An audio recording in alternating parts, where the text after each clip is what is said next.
What's going on, everyone? It's another episode of the WVSports.com podcast. I'm Wesley Shoemaker, joined by Keenan Cummings. And obviously, as most of you have heard, Neal Brown is no longer the head coach of the West Virginia Mountaineers. He is out after 6 seasons, and a national search for a new head coach is underway for athletic director Wren Baker. So, Keenan, I'm not sure this was much of a surprise to either of us. I know that in the past you have really mentioned that there's been a fracture between the fan base and Brown. And so just your thoughts on this move and then what's next for the Mountaineers. Well, I think we covered it pretty adequately in our Texas Tech recap. It felt like something had to happen. West Virginia had reached the point where you're 6 years into this thing. You're 37-35. You're not beating ranked teams, 3-17. You haven't beaten a lot of teams that finished the season with a winning record. And for as good as Neal Brown did some things in this program when it comes to presenting it and being a representative, it's a results-based business, and the results weren't there. It's really that simple. This isn't really a surprise. If you followed along on the Blue Lot, we pretty much felt this was going to be the case. We're just waiting for official word. Vernon has been all over this thing, as he does with most of these coaching searches, kind of giving everybody updates on what's going on. I recommend you guys, if you're not members, it's a good time to join our site. We're running a 75% off deal. You can't beat that. That means you can get it $25 for the entire year. Yeah, $25. I mean, hell, that's a McDonald's Happy Meal now, isn't it? No, but in all seriousness, Vernon works really hard at this, and we support him in one of the ways that we can as well. But he really has his kind of ears to the ground with what's going on, and I recommend you read his stuff. He slides it into a lot of different posts, so you got to get your reading glasses on, but does a good job of keeping people abreast of what's going on. But in terms of this, I don't think it was surprising at all. It kind of came to this. It came to a head. I think that the way that they went out at Texas Tech and it just wasn't there.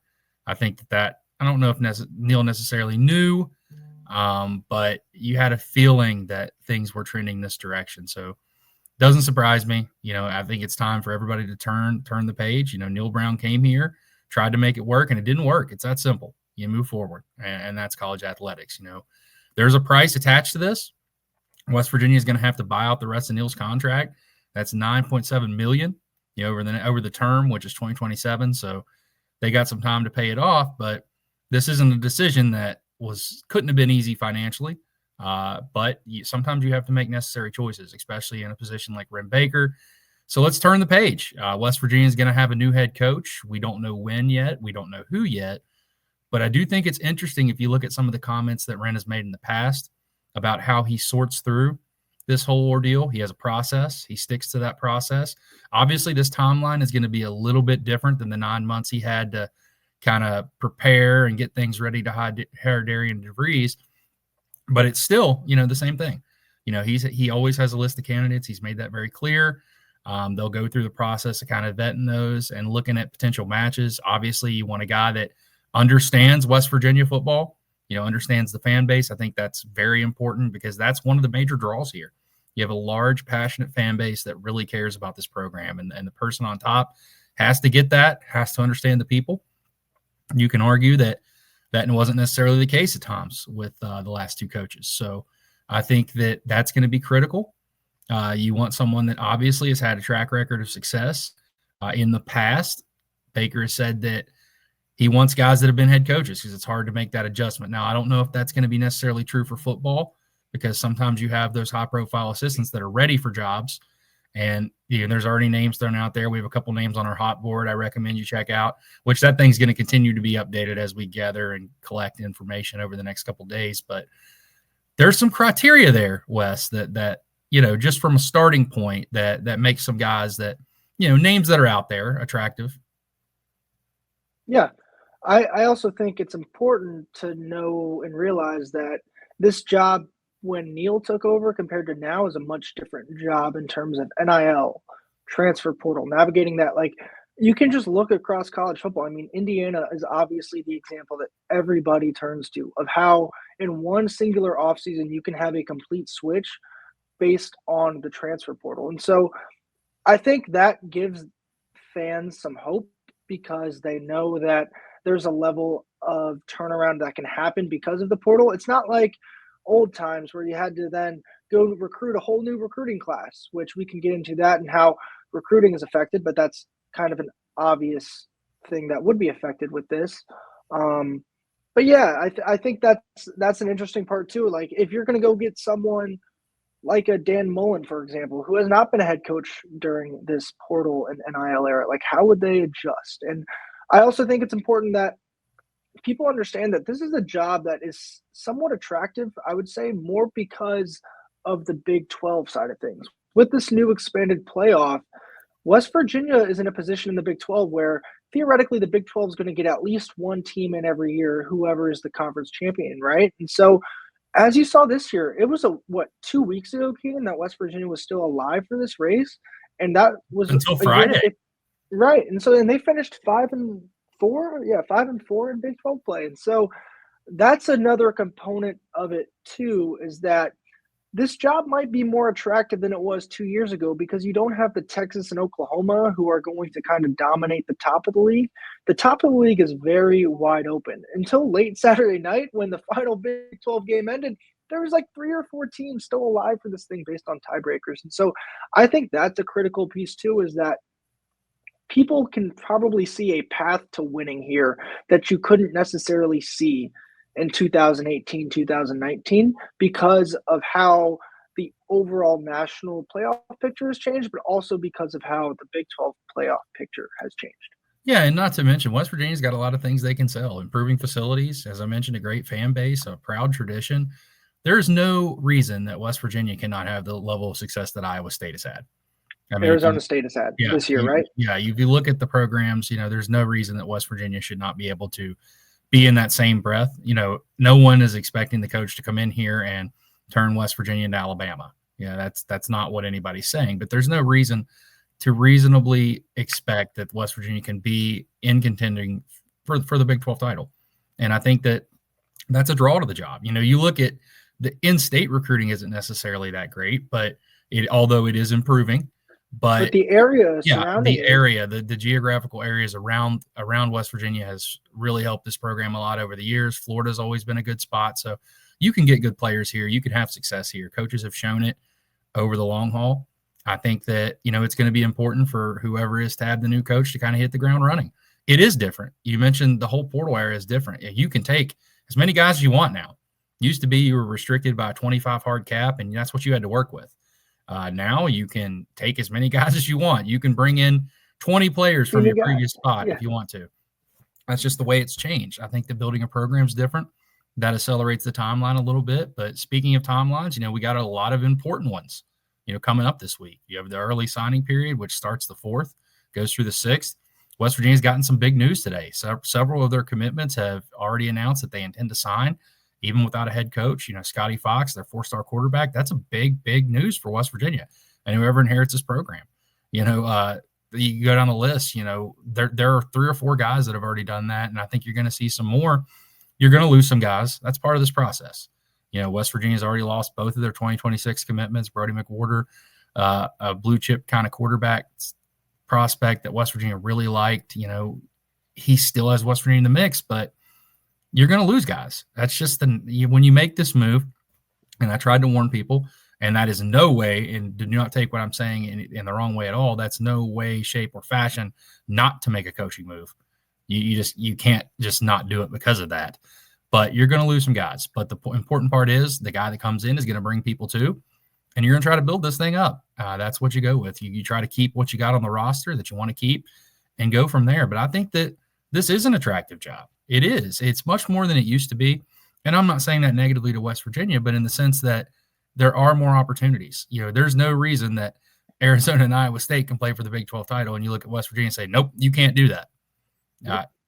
There's just no reason.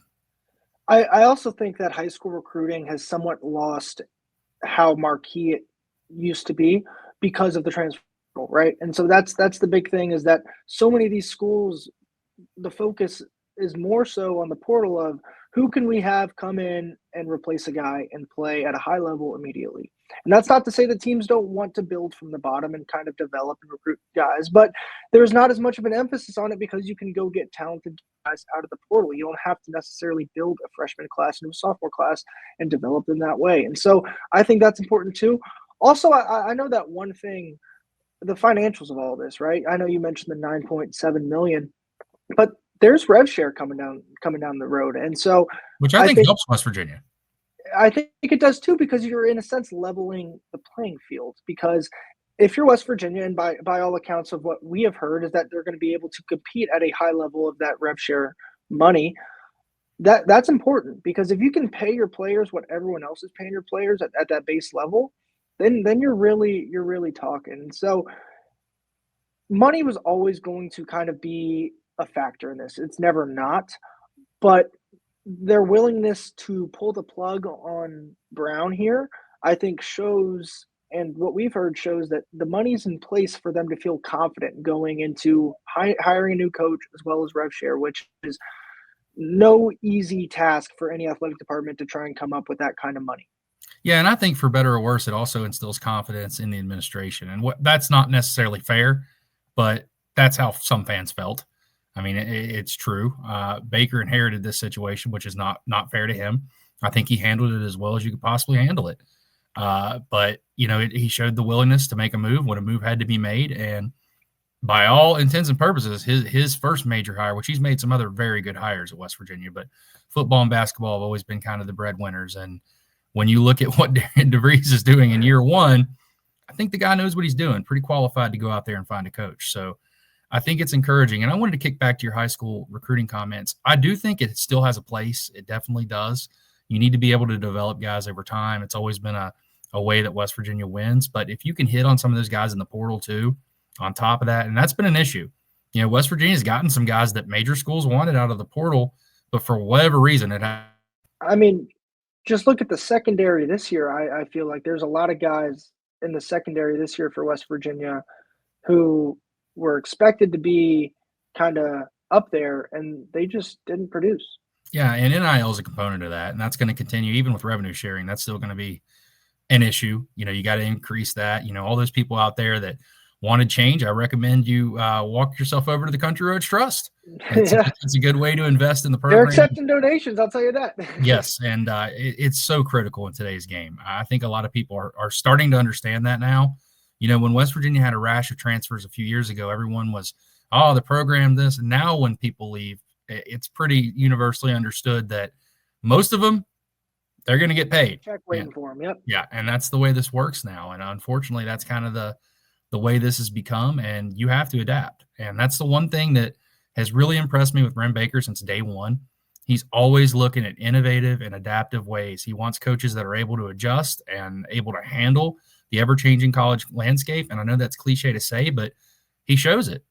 He continues to invest in those type of guys and target those type of guys. So I think that's going to be important with this new hire. And it'll be it's exciting time. Any way you slice it, coaching changes are never fun. Some people lose their jobs, some good people, but it's part of the business. They understand that. They're well compensated for that. But it also brings a lot of excitement. There's probably more buzz about Mountaineer football, for better or worse, outside of the probably week and a half before the Penn State game than I've seen really since probably 2018. There's a level of optimism, like a serious optimism. Yeah, it's night and day. And I think if this home run, this home run hire, if it is a home run hire, is hit out of the park, it's going to be even more. You're going to get people. This fan base is, I hate to say, they're dying for something, craving just to have a winner, a team that they can consistently go out there and see. You've seen the way that people rallied around the basketball team when they were down to the Bahamas. That's what people want. Just a tough, hard-fighting football team that's going to match that and be able to compete in some of these games that, to be honest, that West Virginia largely hasn't been able to compete in. Yeah, let's talk about the job that Ren Baker has to do. He's 2 years in. He's replaced a women's basketball coach, a men's basketball coach, and now he's going to be tasked with replacing a football coach. That men's basketball coach was a legend in this place, and that's a tall task for any athletic director. But, the Kellogg hire for women's hoops seems like a really good hire. Through 7 games, we'll get into basketball in a little bit. Like the DeVries hire seems like a really good hire. So I think you have to have confidence in this. And then add on top of that, he handled a coaching change at the baseball for the baseball team too. So there's been a lot of change under Baker, and it seems like he's handled all of it pretty well. Is this the biggest change yet? No doubt. Is this the change that's going to get scrutinized the most? No doubt. But you have to have that confidence in him based on his track record of what he's done so far here. And when he came in here, he said, I'm not going to run to a decision on the football team. And Neal Brown rewarded that with a 9-win season last year. This year, the expectations were sky high internally back in August, and then they just flat out didn't perform. And I mean, I drew some comparisons, Keenan. I know you had me look at it between like this season and overall. It was very similar, right? Like you beat up on the teams that you're supposed to beat up on, and you struggle to beat the teams that are better than you or ranked higher than you. And so that was the Neal Brown era as a whole. I mean, he would have had a sub 500 record against FBS teams. That's not great. He went 3-17, losing 10 straight against ranked teams. Like at some point, something's got to give. It's a results-based business. Yeah, Neal was the greatest guy in the world. Yeah, he was as good of a ambassador for the state and the university probably as you could be. But it matters on Saturdays what happens because he didn't win enough, plain and simple, and that's why we've reached this point. Yeah, and I think that's where we are. I think that this is going to heat up. Timeline, I think things are going to have to move quickly. Like I said, you had the early signing period. The transfer portal opens Monday. And I think you have to kind of get it done. Like if we don't have like today's Monday, December 2nd, I think if there's not a decision, I think there's a coach in place by the 10th. If you look at hires at major schools last year, that most of them happened pretty quickly. And that was within like a 5 to 7 day period. Yeah, think, that was right? before some of these signing day things and changes with the calendar. So you've got the transfer portal open, and then you got a quiet period in recruiting, which means you're going to bring kids to campus. There's a dead period through the 8th, and then after that, you start bringing kids to campus. So it becomes full bore moving into 2025 football, 2026 recruiting. That's just the way this calendar is accelerated now. I think the calendar situation is a conversation for another day, but yeah, I think that you should see things move now. It's going to be at his pace, and he's going to have to find the right guy. That's the balance of all this. But that's also why Ren Baker makes a lot more money than I do. Yeah, and I think the one thing to note from West Virginia's release about this is our national search for WVU's 36th head football coach is already underway. I think that once the financials of this got figured out and Ren kind of made his conclusion that this is where we're going to go, I would bet, Keenan, and you can disagree or agree with me, that he has had his list of who he wants to target, of who he wants to attack. And it would not even shock me if there was already conversations being had between those parties. Yeah, I mean, I think that's just the way this works. I think you got to work on a tight timeline. And the good news for West Virginia is when you look at other Power 4 programs, there's not a lot out there that need jobs right now. You got North Carolina, UCF, and Purdue, right? Yep. I think that's it right now. So not a ton of competition. So there will be some overlap probably on some guys, but different schools fit different coaches. So it'll be interesting to see. Everybody gets their top target. That's the way this always works. It's kind of like in recruiting, I picked your school because I liked you best, but I think it will be important to see just how satisfied everybody is when the process wraps up. I agree. So let's close the book on coaching search for now, and let's open the book on West Virginia men's basketball. We have not, Keenan, been able to talk much hoops, but that's our fault. Let's get into it. That is our fault. It's completely our fault, but it's okay. It was a great holiday week, I would say, for the West Virginia University men's basketball team. They went down to the battle for Atlantis. They had 3 games. The one game that was guaranteed was against number 3 Gonzaga. They took them to overtime, and they won. They were down 5 with less than 20 seconds to go. They go 3-ball from Tucker, steal from Tucker, makes 2 free throws, force overtime, win the game there. Second game against Louisville. Interesting whistle, I would say, for the Mountaineers, but lopsided whistle was lopsided. That's what I'll say. They still forced overtime. That was the first of 2 days where West Virginia had the last shot, and the end of game possession My only on complaint of the entire tournament. against Louisville was just awful. But they responded on game 3 in the third place game, facing new Big 12 member Arizona, who a lot of people were high on a month ago, Keenan. And that team is now, I believe, sub 500. And West Virginia won that game also in overtime. So 3 overtime games back to back to back days. I think the biggest win is obviously Gonzaga, but the way they played in overtime against Arizona after you're playing 45 minutes, 45 minutes, and 45 minutes in 3 days, like that's a lot of basketball, especially for a guy like Javon Small who played a ton, Tucker DeVries who played a ton, and Really, man, the 5 Keenan, starters played a ton. yeah, they did. They didn't go much to their bench. I mean, they didn't get a lot of bench production. I know Jonathan Powell struggled. His shots seemed like they were close to falling and just could never Got good fall looks, away. played really well AJ, other than not making shots. yeah, I think that's the important thing to point out here. Everyone's going to look at him missing shots, but he didn't let it affect his game, took good shots. They were all in rhythm. Like, that's the stuff you want to see out of a freshman. Keep having that confidence, keep letting it fly. But I do want to say this. The way that West Virginia won these games is just so trademark to what Darian DeVries, Darian DeVries has literally said this since he first took the job. He wants a team that plays with toughness, with grit. That's what that was. They, for all intent and purposes, most people kind of expected them to lose that Arizona game after they let the lead get away late. I mean, that's a little bit different than coming back against Gonzaga with momentum. Not only did they win the game, they won it going away and just made tough plays. And I think that that's something, as I mentioned earlier about the football opening, people just want a team that plays hard and represents them the right way. And, 7 games into this, it's hard to argue that's what this team, outside of what happened at Pitt, but you're going to have those games sometimes. It's basketball. Sometimes I mean, and it Pitt's turns out playing it's really a pretty well. good team. Yeah, Yeah, but I said that at the time, but still, like, you're going to have those games. But you look at West Virginia right now. If you would have told me when the net rankings were released that West Virginia would be 29th in the country, I wouldn't if have you believed told it. me they would only have 2 losses on the season after the battle for Atlantis, like, I mean, I feel like I was higher on this team than most people just because you're a little higher than me, that's for sure. in today's transfer portal world, I mean, it just takes a couple really good guys and some good pieces around them, and they have that. But they've even impressed me. Yeah, I did not expect them to beat Gonzaga.